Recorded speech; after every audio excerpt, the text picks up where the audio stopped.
All right, let's get back to my presentation today. And this is part 2, the ICO boom and bust of 2017. And you can see right here on the slide, a really interesting table of the size of the ICO market by month in 2017. And you can see it starts off in January. It's not even 10 million. By September, it's almost hitting $1 billion of money raised in the ICO market. And then it starts dropping by October, November, December. And that gives you a nice little glimpse of the boom and bust that happened in the days of ICO. And I'm going to talk about a little bit of the lessons that we're going to learn here, and I'm going to get into that. What really helped that boom and bust, and I'll talk a little bit more about that ICO boom and bust, was the very first decentralized exchange, or DEX, and that was something called EtherDelta. And you'll probably see a logo here of EtherDelta, and at the time, it was revolutionary, because EtherDelta represented the first decentralized exchange. And again, a lot of you know Coinbase and you know things like Binance. These are centralized exchanges where ultimately they require manpower, they require fiat currencies, and they're not that much different than a stock exchange. But with EtherDelta, we saw a decentralized exchange built on Ethereum that allowed for permissionless exchange of the ERC20 tokens, which of course most of the ICOs were based on. And again, it was based on an order book, which of course didn't have the best user experience, and we'll get into liquidity pools later. And so a lot of times you were waiting to get the right price, and it wasn't what we know today, a very liquid environment. But despite that, EtherDelta was one of the most popular exchanges, especially during the ICO days, and I'll talk a bit more about that.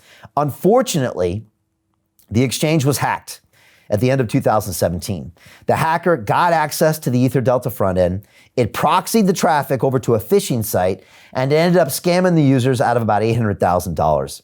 Unfortunately, later, the founder of EtherDelta was charged by the SEC for running an unregulated security exchange in 2018, and pretty much the party was over around EtherDelta. But again, it showed us some of the problems when it comes to DeFi.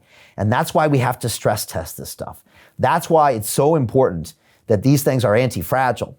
And we saw and we learned lessons from EtherDelta. We learned that you've got to test these systems, and we also learned that we had to find those liquidity pools. And so I just wanted to give a note to that part of our history.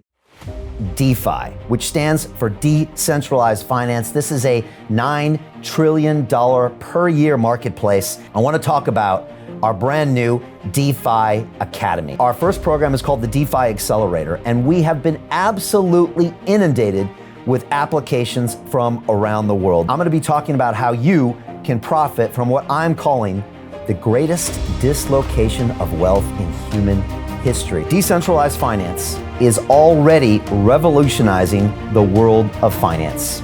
You just don't know it yet. I'm going to talk about the difference between DeFi and cryptocurrencies. There's a big difference. I want to go into how to trade the markets. It takes a lot of discipline. It takes emotional discipline. It takes intelligence. It's not an easy thing to do. I'm looking for a small group of people who want to actively participate in this upcoming DeFi revolution. I'm looking for serious individuals only with real net worth who want to build this exciting financial infrastructure. I'm looking for partners, collaborators, investors, colleagues who want to join forces and create real value and generational wealth. If you're one of those people, go to londonreal.tv/DeFi and submit your application. Now you've got a chance. Life all comes down to a few moments.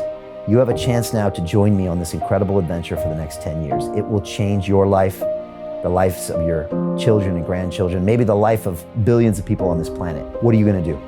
What's the choice that you're going to make?